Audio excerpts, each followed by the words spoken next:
Com toda a liberdade, irmão. Amém. Cumprimento a igreja com a paz do Senhor, amém? Subir aqui, por mais que a gente tenha costume, quando é para falar da palavra do Senhor, dá sim aquele frio na barriga, né? Sempre. É como o pastor Adilson fala, esse lugar aqui é o local de entrega, não é apenas compromisso, é de entrega. Então quando a gente sobe no altar para falar da palavra do Senhor, para ministrar, se não houver entrega, é só mais uma, né? É o dito popular encher linguiça.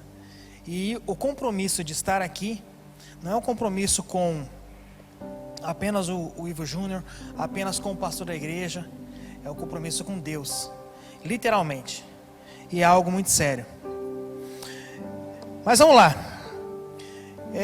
eu vou convidar os irmãos que estão aqui, você que está em casa, vamos falar um pouquinho sobre obediência, que é algo que nesses últimos dias nós temos tendo que praticar bastante, nesses momentos de crise, em que quem está em casa precisa se cuidar, em quem vem para a igreja precisa tomar os cuidados, obedecendo ao decreto, obedecendo às normas estipuladas pelas autoridades. E eu quero abrir contigo. Onde é que está? Chamado para obediência. Então é porque é Deus falando. Amém? 1 Samuel 15 também? 1 Samuel 15. A mesma mensagem. Deus está nesse negócio. Glória a Deus.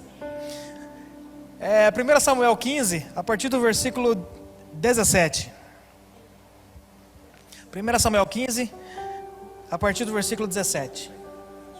Não, é isso aqui mesmo.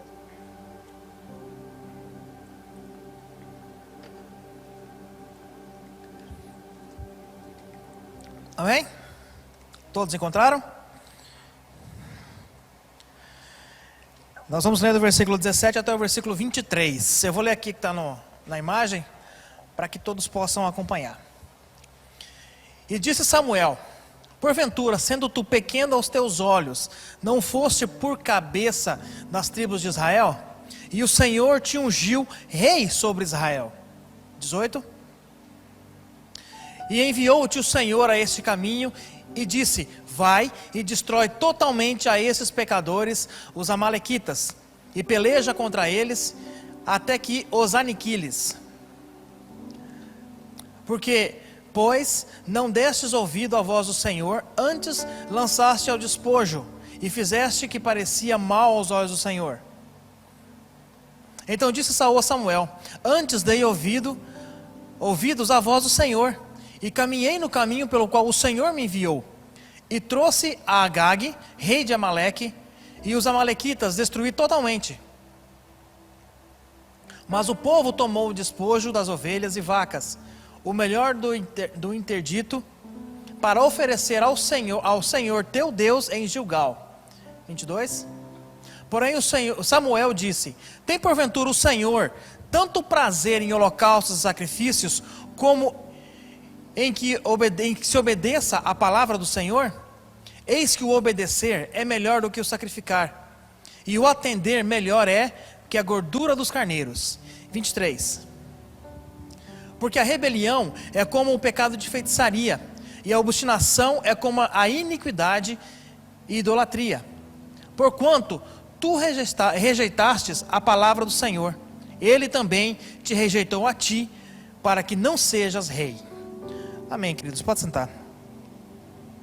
Queridos, aqui nós temos uma passagem muito conhecida, a gente escuta muitos sermões, muitas mensagens, muitas pregações sobre a desobediência do rei Saul, sobre Israel, neste momento em que Deus fala para Samuel, que por causa dessa atitude dele, Deus se arrependeu de ter colocado Saul como rei sobre Israel. Mas nós temos que entender um pouco melhor também essa história, e eu fui pesquisando, a título de curiosidade também, e percebi que esse povo aqui, que Israel lutava, nessa passagem aqui, nesse período aqui, já era um povo antigo, inimigo de Israel. desde a sua saída do Egito. Os amalequitas já vinham perturbando e eram inimigos de Israel desde a saída do Egito. A origem dos amalequitas, já muitos estudiosos dizem que eles são descendentes de Amaleque, que foi neto de Esaú. Amaleque foi filho de Elifaz, com uma de suas concubinas, Tima, e se tornou líder em Edom. Isso está lá em Gênesis 36, 12 e 16. Quem quiser abrir depois. Normalmente, os amalequitas viviam no deserto de Negueb, perto do Sinai. E já no livro de Samuel, fala que o povo os amalequitas peregrinavam entre Avilá até chegar a Sur, que fica perto da entrada do Egito, próximo ao Egito. Lá em 1 Samuel 15, 7, nesse mesmo capítulo, você vai encontrar onde habitava o povo dos amalequitas. Então os amalequitas já eram inimigos de Israel há muito tempo. Já vinham tendo guerras e problemas e conflitos durante muitos anos, durante séculos. Já o primeiro confronto foi lá em Êxodo 17, do 8 ao 13. Foi o primeiro confronto que houve com os amalequitas. Nessa época aí, o Senhor foi perto do deserto de Sinai. O Senhor foi com o povo de Israel e derrotou os amalequitas. Deuteronômio 25, 17 também fala sobre isso. E também tem aquela luta que muitos conhecem, uma batalha muito conhecida, onde o povo de Israel prevaleceu sobre os amalequitas, enquanto Moisés ficava com as mãos levantadas. Enquanto ele ficava com as mãos levantadas, o povo vencia os amalequitas. À medida que ele se cansava e baixava suas mãos, pelo peso das mãos, a Bíblia fala que Moisés tinha as mãos pesadas, e o povo era derrotado, recuava e era derrotado pelos amalequitas. Então Arão e seu ajudante, Arão e Ur, sustentaram as mãos de Moisés, seguraram as mãos de Moisés, colocaram ele sentado sobre uma rocha, fizeram ele ficar segurando, e seguraram os braços de Moisés, para que o povo de Israel pudesse vencer. E aí a gente vai vindo pela história, e chegou até o período da história que Samuel conta, onde nós lemos agora, no período da monarquia em Israel. E Saul, que deveria destruir por completo todo esse povo, ele prefere escutar a si mesmo. E o pior, ele escuta não só a si mesmo, mas ele deixa que o povo faça o que acha melhor, e tirar os despojos de guerra, e prende o rei dos amalequitas, e vem e traz ele como prisioneiro de guerra. Então nos versículos de 1 a 8 do capítulo 15, nós vemos isso. E não era permitido poupar a ninguém desse povo. Deveria ter executado todos. Do versículo 1 ao versículo 8 vai deixa bem claro: homens, mulheres, crianças de colo, animais, tudo. Destruísse tudo, não levasse nada, e matasse o rei. Era para ter matado também o rei dos amalequitas. Mas Saul fez diferente. E é interessante que, por causa dessa desobediência de Saul, os amalequitas deram um problema para o povo de Israel, dor de cabeça para o povo de Israel, até Davi. Davi ainda teve dor de cabeça com eles. Salomão ainda teve problema com esse povo, por causa da desobediência de uma pessoa. Por causa de uma pessoa. Então a gente percebe que a consequência da desobediência não é apenas sobre o que nós praticamos, sobre os nossos atos de desobediência e de rebelião, mas o que tem à nossa volta, os nossos descendentes também podem sofrer consequências por causa de uma desobediência, tanto de uma liderança, quanto dos pais, quanto de uma autoridade, principalmente de Deus. Quando nós somos chamados a obedecer a Deus, nós vemos que temos que renunciar a muitas coisas. Nós temos que renunciar ao nosso eu. Nós aprendemos que quando eu renuncio à minha vontade e eu passo a obedecer ao Senhor, a minha vida acaba sendo bem sucedida. As áreas da minha vida que eu preciso de prosperidade vão prosperar. As áreas em que eu preciso de libertação, eu vou conseguir essa libertação por causa da obediência que eu tenho à palavra de Deus. Então quando você começa a perceber que o processo de conversão não é apenas um passo de fé em você andar no escuro, mas sim obedecer a palavra de Deus, você percebe que tudo na sua vida pode ser transformado. Porque a obediência gera fé, e a fé gera milagres. É dessa forma que nós aprendemos, é dessa forma que nós praticamos, é dessa forma que está na palavra de Deus. Agora, por que Saul desobedeceu? Essa é uma boa pergunta. Eu me perguntei isso para o Senhor hoje. Por que Saul desobedeceu? Primeiro, vaidade dele. Eu cheguei ao ponto a esse ponto de que ele teve sua vaidade. Ele preferiu fazer do jeito dele. Segundo, que ele não teve uma boa liderança. Porque se ele fosse realmente um bom líder, um bom rei, e que tivesse o exército nas suas mãos, o povo não teria tirado despojo de guerra nenhum. Não teria feito refém o rei Agag, e não teria trazido nada, teria obedecido. E ele não repassou essa ordem direta do Senhor para o povo. E essa desobediência custou o trono. Essa desobediência de Saul custou o trono. Nesse momento a gente começa a perceber e refletir sobre nossas vidas. Nós temos que fazer essa reflexão sempre sobre nossas vidas. Até que ponto a nossa desobediência nos tira de algo que nós tanto amamos, ou nos tira da presença de Deus? Por quantas vezes nós lutamos contra Deus em rebelião e simplesmente nos esquecemos do que Deus tem feito por nós, e nos esquecemos que nós temos que seguir o que está na palavra de Deus? Porque aqui estão os mandamentos do Senhor, aqui está a lei do Senhor, aqui está o que nós devemos botar em prática e viver. Vida prática, isso aqui é vida prática. Mas muitas vezes a gente se esquece disso, e nos esquecemos de uma forma que acabamos deixando de lado os mandamentos do Senhor, e acaba se tornando uma idolatria. Samuel falou isso para Saul. Ele fala isso para Saul. Você vai dizer lá no versículo 23, porque a rebelião é como o pecado de feitiçaria, e a obstinação como a idolatria e culto a ídolos. Deixou bem claro isso. Se você rebelou, você está fazendo feitiçaria, você está idolatrando outras coisas. E aí ele está dizendo aqui: você rejeitou o Senhor. Se você não tem mais compromisso com Deus, Deus não tem mais compromisso com você. Isso é pesado.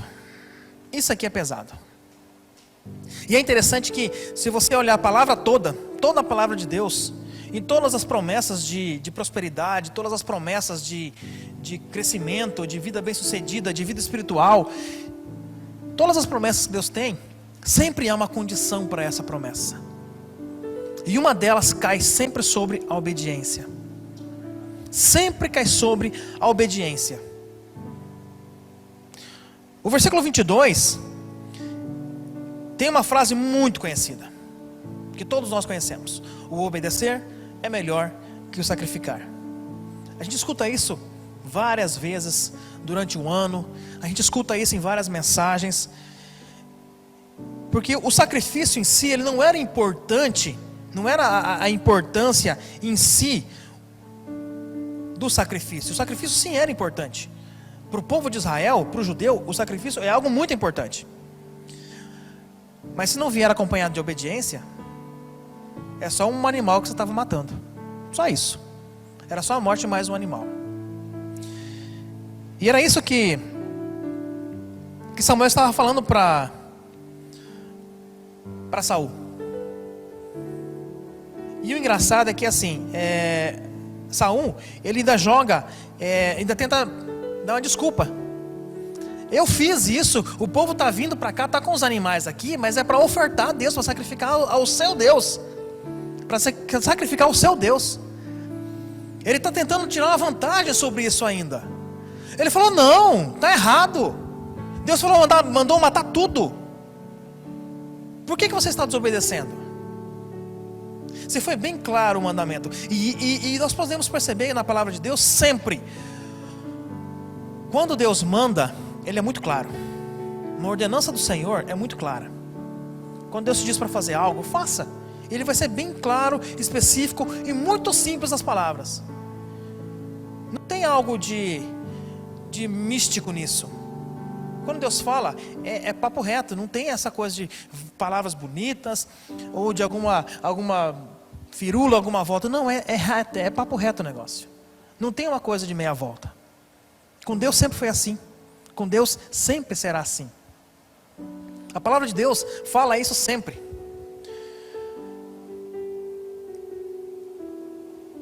Êxodo 27 vai falar muito sobre isso. Êxodo 27, na verdade, tem um dos mandamentos. Não tomará o nome de Deus em vão. E foi isso que Saul acabou fazendo ainda. Ele ainda tomou o nome de Deus em vão, dizendo que foi em nome do Senhor e pelo Senhor agora eu segui os passos do Senhor que o Senhor me ordenou e que eu vou fazer agora o sacrifício desses animais. E o rei Agag vai ser o nosso prisioneiro. Samuel ficou tão revoltado com isso que ele foi lá e ele mesmo matou o rei prisioneiro, o rei dos amalequitas. A obediência em si, no geral, ela gera alegria no coração de Deus. Porque aos seus filhos obedientes, Ele faz tudo quanto Ele pedir. É simples assim. Não é somente obedecer por medo. Não é só por medo, porque Deus vai me castigar, porque Deus... Não, querido, não é isso. Deus não é um Deus que castiga. Deus é um Deus que te deixa, que permite a consequência dos seus atos.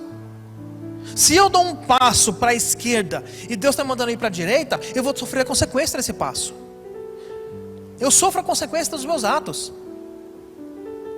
Se eu escolho na minha vida secular, eu vou fazer um curso na faculdade de Direito, eu vou exercer o ofício de um advogado, de um promotor. É uma consequência, eu tenho que trabalhar na área de Direito. Se eu vou trabalhar na área se eu fiz um curso na área de marketing, publicidade, eu vou ter que trabalhar com isso. Eu vou ter que, ou então se eu não quero mais, eu tenho que escolher um outro curso. Cada passo nosso gera uma consequência. Algo que nós muitas vezes não entendemos. E nós culpamos a Deus. Culpamos a Deus na maioria das vezes porque não somos bem-sucedidos em algo, mas nós estamos seguindo o que Deus está mandando? Será que eu realmente estou vivendo aquilo que a palavra de Deus me ordena a viver? Será que os meus passos estão baseados na palavra de Deus? O chamado para a obediência não é simplesmente você cumprir o que está aqui, mas é você viver o que está aqui. É viver a palavra de Deus. É viver o que Deus tem para nós. Não somente as suas promessas, mas sim o que Ele tem nos ordenado. Mas sim viver aquilo que Deus tem colocado nas nossas vidas como para cumprir as ordens que Deus tem dado. Quando Deus te levantou para fazer algo, você vai e faz algo. Vai demorar o tempo que for necessário para a colheita desse fruto, não importa o tempo que for. Deus vai te dar a colheita. Deus vai te dar esse fruto. Basta você ter paciência e seguir o que Deus está falando, o que Deus manda você fazer. Abre para mim aí, irmão, Josué 1, capítulo 1, versículo 8. Josué 1, 8.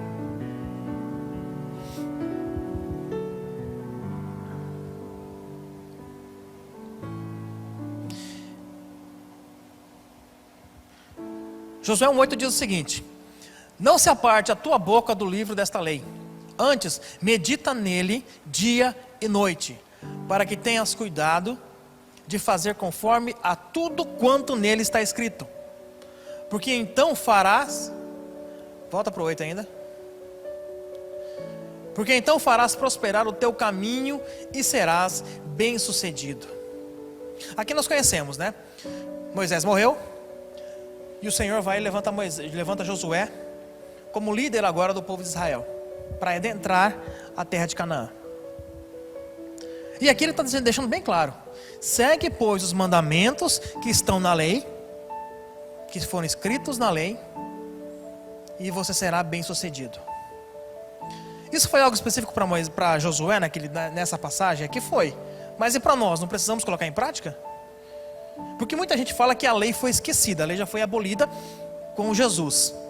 Na verdade isso é uma mentira. Jesus veio para cumprir a lei. E Jesus também foi a lei. A lei não cessa em Jesus, a lei continua. Nós temos os mandamentos, nós temos que seguir os mandamentos. Nós temos todo o Velho Testamento que conta essa história, todo um processo até chegar à salvação, até chegar à graça, e ela não é anulada nunca. Jamais será. Tem a mesma validade ainda.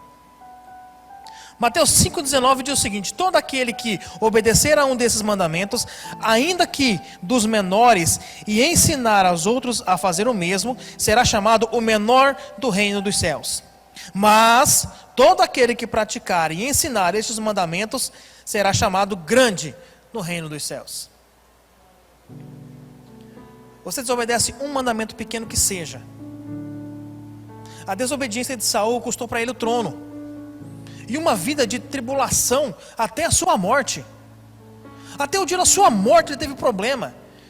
Ele era atribulado, ele tinha lutas. Davi tinha que ir lá e tocar a harpa para ele poder descansar, para ele poder se acalmar do espírito mal que se apossou dele.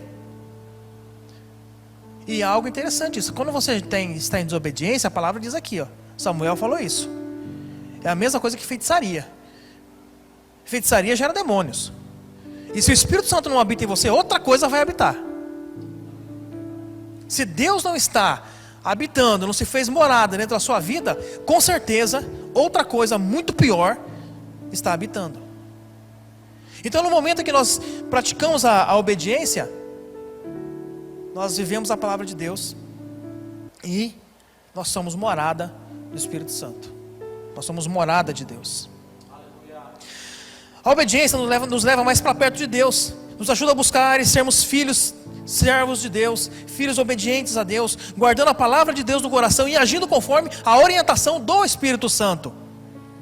Quando o Espírito Santo habita em nós, é Ele que nos orienta a tomar as decisões, é Ele que nos orienta a dar o passo que nós precisamos dar. E nisso aqui, eu abro um parênteses aqui para dizer um testemunho muito simples que aconteceu comigo. Foi algo muito, para mim foi importante, porque eu precisava tomar uma decisão. Há uns meses atrás, estava na rua. Você sabe que quando você está dirigindo o dia todo, você está muito mais suscetível a um acidente, né? E por um descuido meu, eu acabei batendo na traseira de um carro. Estava devagar, era passando um quebra-mola. Eu encostei na traseira de um carro e ele tinha um engate no carro. E aquele engate dá um regaço no para-choque, né? Só que não foi só o para-choque, ele até vazou. A grade ali não afetou tanto. Mas eu dei esse testemunho aqui. Ele empurrou, entortou o condensador do ar-condicionado e furou o radiador do carro. Na verdade não foi nem furar o radiador do carro, ele quebrou a caixa que envolve o radiador e vazou todo o líquido. E não podia andar, né? Se você andar com o carro com o radiador sem água, pode esquecer, você vai ter que trocar de carro. Vai fundir o motor, né? Levei na mecânica. Fica quanto? Fica tanto. Era exatamente o valor que eu tinha do aluguel. E agora, Senhor, o que eu faço? O Espírito Santo falou: vai na igreja. Vai na igreja. É lá que você tem que ir. Deixei o carro no mecânico e falou: cuida aí, segura aí que eu vou tomar uma decisão. Vim aqui, pastor, me ajuda, o que eu faço? Foi uma conversa de 5 minutos. O pastor falou: não, conserta o carro. Conserta o carro, seu aluguel, Deus vai prover. E eu obedeci. Falei: gente, mas eu preciso pagar o aluguel. Mas se eu não pagar o aluguel, eu tenho que arrumar o carro. Se eu não pagar o aluguel, eu vou ficar atrasado. Se eu não arrumar o carro, eu não vou conseguir trabalhar. O que eu vou fazer? Então eu não tinha uma decisão a tomar na hora. Estava preocupado com a decisão. Alguém de fora olhou a isso para mim. E o meu líder espiritual falou o quê? Faça isso. E eu fiz. No mesmo dia veio a provisão da diferença que eu precisava. O que eu precisava, exatamente o que eu precisava, Deus providenciou. Sabe o que é isso? Não é só o princípio da obediência. Deus levantou alguém para tomar conta de você. Você que está em casa, Deus levantou alguém para tomar conta de você. Um líder espiritual, um pastor, alguém que tem sabedoria, que vai te dar a palavra que você precisa. E quando você escuta a voz do Senhor através do profeta, do anjo da sua igreja, as coisas vão acontecer conforme você precisa. É muito simples assim. Com Deus não tem segredo, gente. A gente luta contra a nossa própria vontade, luta contra, sabe, a gente reluta às vezes em querer fazer a vontade de Deus, sendo que é algo muito mais simples, e você vai pagar um preço muito absurdo depois. Não tem para que a gente viver de uma forma da nossa vontade, sendo que Deus tem coisas maiores para nós. Jesus falou lá em João 14,15, abre para mim aí, varão, João 14,15.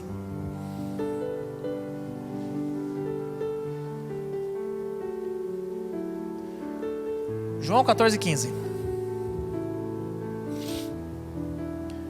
Se me amais, guardais os meus mandamentos. Aqui a gente já fala tudo, né? Se você me ama, você guarda os meus mandamentos. Se você ama a Deus, os mandamentos do Senhor é prática corriqueira, é rotina, é dia a dia. Amar a Deus é dia a dia. Guardar os mandamentos do Senhor é dia após dia, praticando a palavra do Senhor. É muito simples assim. É algo que você pode viver de uma forma tão sobrenatural, e vivendo o sobrenatural vai se tornar algo natural na sua vida, porque a obediência gera isso. Como eu disse antes, a obediência gera fé, e a fé gera milagres, e o milagre é sobrenatural de Deus. E quando nós vivemos o sobrenatural de Deus, ele se torna natural na nossa vida, porque é um milagre após outro milagre, as bênçãos vintam atrás de nós. A palavra do Senhor fala isso. Quando somos obedientes e cumprimos os mandamentos do Senhor, e cumprimos o ID do Senhor também, as bênçãos do Senhor vêm sobre nós, vêm atrás de nós. A gente se declara muitas vezes fiéis, obedientes a Deus. Muitas vezes nós falamos algo que não está no nosso coração. Não se dá para separar o joio do trigo, né? Até a colheita. Só na colheita que você consegue separar o joio do trigo. E hoje nós temos sim, vivemos hoje num mundo em que existem tantos movimentos seculares aí que se adentraram dentro da igreja, e tantas teologias que estão sendo criadas, e de graça e hipergraça, de G12 não sei o que mais, e mais movimento celular, e isso e aquilo, gera cada coisa que gera confusão, e você começa a perceber os ensinamentos daquilo ali, que são muitas vezes heresias. E isso vai entrando dentro da igreja, vai entrando, vai ficando tão modismo, vai ficando algo tão corriqueiro dentro da igreja. Quando nós percebemos, a gente não pratica mais a palavra de Deus, chegando ao ponto de dizer que a palavra de Deus é coisa passada, coisa antiga. Pura heresia, gente. E isso Jesus já vinha repreendendo. Jesus já vinha repreendendo já. Em João 6,46 ele fala: por que vocês me chamam de Senhor, Senhor, e não fazem o que eu digo? Dentro da igreja existem pessoas que estão com a aparência de crente, estão com vocabulário de crente, o chamado crentez, estão vivendo de uma aparência dentro da igreja que engana muita gente, mas o seu coração está sujo, o seu coração não segue, não pratica o que Deus ordena pela sua palavra. Muitos de nós temos a palavra de Deus em casa fechada a semana inteira, só abre quando vem para cá. Quando abre, né? Está no telão, então não precisa abrir. E a gente vai esfriando, o nosso coração vai esfriando. E vamos obedecendo a pessoas, vamos seguindo orientações de líderes seculares, vamos seguindo orientações de pessoas da televisão, vamos vivendo exemplos de celebridades, de digital influencers, e esquecemos da palavra de Deus. E isso vai nos afastando do Senhor, ao ponto de que nosso coração vai se esfriar tanto que a gente vai se desviar do Senhor. A gente se declara dessa forma. Então nossos frutos da obediência, os frutos da nossa obediência, são exatamente o fruto do Espírito. Quando nós praticamos a palavra, A obediência é algo natural na nossa vida. E eu volto a dizer que vai gerar milagre, que vai gerar fé, que vai gerar milagre. E o milagre acaba se tornando comum. Porque nós somos pessoas que devemos viver o milagre. Nós devemos perseguir isso sempre. Porque só de viver num mundo tão corrompido como o nosso já é um milagre. Só de ter a certeza da nossa salvação já é um milagre. Mas a certeza da nossa salvação cabe a nós. Somente a nós. Um exemplo de obediência. O maior exemplo de obediência. Jesus Cristo. O nosso Senhor, o maior exemplo de obediência. Rei, sentado à destra de Deus, veio para a terra, passou as suas dificuldades como homem, lutas como homem. Provavelmente enquanto criança caía no chão brincando e se machucava. Cresceu como um homem, como ser humano. Foi provado no deserto. Obedeceu ao Senhor, acima de tudo. E ofereceu súplicas, orações, ofereceu as suas lágrimas para salvar esse mundo. Para salvar você e eu. Para salvar a cada um de nós. E Ele pede uma coisa: me amem em obediência. Se você me ama, você me obedece. Jesus passou 40 dias no deserto. Satanás foi até Ele: me adore, e eu vou te dar todos os reinos, porque todos os reinos agora já são meus, e eu te darei todos eles. E Ele disse não. Lá no jardim do Getsemane, Ele foi orar a Deus. E Ele clamou ao Senhor: se possível, afasta de mim esse cálice. Ele mostrou ali a sua maior dificuldade de encarar aquilo tudo que estava por vir. Todas as dores que Ele teria que enfrentar. E Ele clama ao Senhor: se possível, esse se muda tudo. Esse se muda tudo. E Ele termina dizendo: mas que seja feita a tua vontade. É a vontade de Deus que deve prevalecer na nossa vida. A vontade do Senhor é que vai fazer toda a diferença na sua vida, no momento da sua dificuldade, da sua luta, no momento de dor, de tristeza. A obediência à palavra de Deus e fazer a vontade do Senhor é o que vai fazer a diferença na sua vida. E as decisões que você for tomar, é o Senhor que vai direcionar, e é o Senhor que vai te dar a vitória.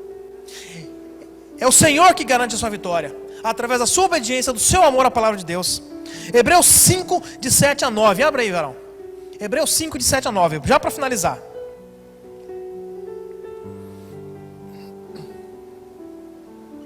Hebreus 5, 7 e 9. O qual nos dias da sua carne, oferecendo com grande clamor e lágrimas, orações e súplicas, ao que o podia livrar da morte, foi ouvido quanto ao que temia. 8. Ainda que era filho, aprendeu a obediência por aquilo que padeceu. 9. E sendo ele consumado, veio a ser a causa da eterna salvação para todos os que o obedecem. A fonte da salvação está em Jesus Cristo, pelo seu sacrifício, pela sua morte, porque Ele foi como um cordeiro até a cruz e morreu por nossa causa. E por causa da nossa obediência hoje, nós temos a fonte da salvação, que é Jesus, e que vai nos levar para a eternidade. Meu irmão, a sua recompensa não é aqui na terra. Deus pode te dar uma vida de conforto, Deus pode te dar uma vida de sacrifícios, Deus pode deixar você numa vida de dificuldades muitas vezes, para que você não se desvie.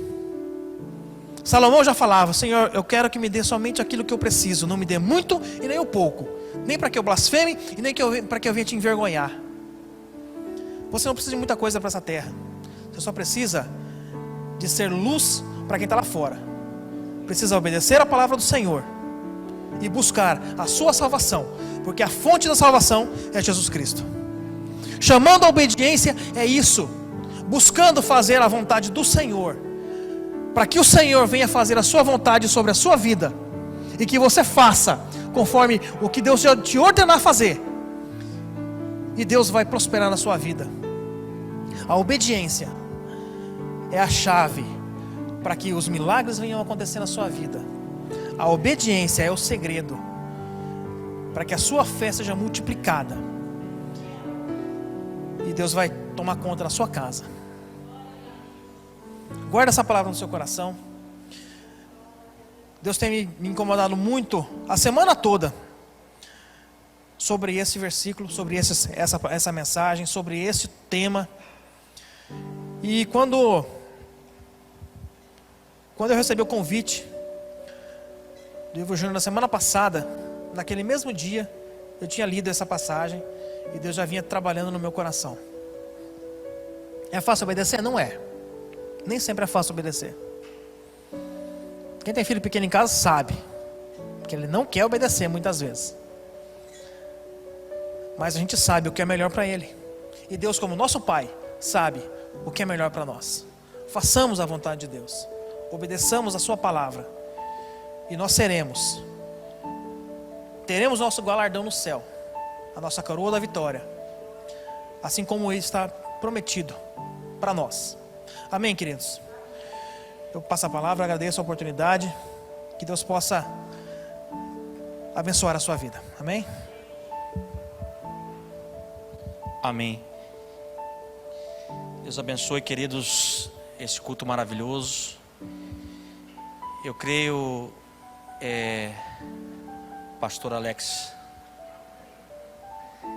Deus tem uma grande obra na tua vida, varão. Eu fico feliz por ver o teu crescer, o que Deus tem feito na tua casa, na tua vida, na tua família. E o Senhor manda dizer para você que é apenas o início do que Ele tem para a tua vida. Foi chamado para ser um mestre, um pregador. E Deus vai te usar muito ainda para ir para muitos lugares dessa terra, para pregar o Evangelho às nações. Porque Deus se agrada da sua simplicidade, Deus se agrada do seu coração, e Deus se agrada da sua obediência. Amém?